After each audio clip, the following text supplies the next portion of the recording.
الفوز على هولندا ماشي انتصار عادي. المغاربه عطاونا درس في طريقه التعامل مع الضجيج. البارح المغرب ربح منتخب قوي وفرحتنا كانت كبيره ومستحقه، ولكن وسط هذه الفرحه عرفنا قيمه هاشتاغ سمكها بمعنى دير راسك ما كتسمعش.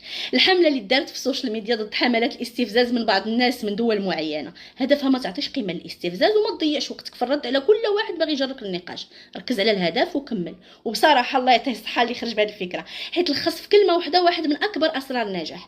اي انسان ناجح واي دوله ناجحه كتعرف حاجه واحده: التركيز اغلى من الرد. حيت الاستفزاز ما عمره كان غايه، الاستفزاز غير طعم باش يخرجك من طريقك.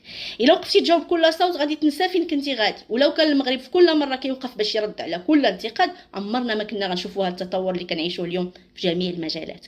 النجاح ما كيتبناش بالكلام، كيتبنى بالخدمه. وهذا الشيء كيخليني نقول حاجه مهمه: الجزائر، مصر، دول الخليج وفي كل الدول العربيه كاين ملايين الناس طيبين الواعيين اللي كيحبوا المغرب وكيقدروا الانجازات ديالو وكيفرحوا لينا بصدق.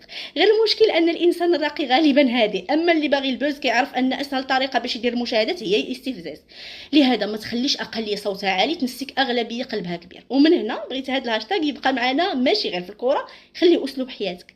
الا عندك حلم، الا عندك مشروع، الا قالوا لك ما غاديش تنجح، الا حاول شي واحد يشغلك على هدفك، صمكها وكمل. حيت السر ماشي انك تربح كل نقاش، السر انك ما تضيعش وقتك في النقاشات اللي غادي تبعدك على النجاح. وملي توصل غادي تكتشف حقيقه عجيبه: نفس الناس اللي كانوا كيشككوا فيك غادي يفتخروا انهم كيعرفوك اصلا، ونفس الناس اللي كانوا كينتقدوك غادي يقولوا حنا ديما كنا معاه. لهذا ما تضيعش عمرك كتقنع الناس، صنع النجاح والنجاح غادي يقنعهم بوحده.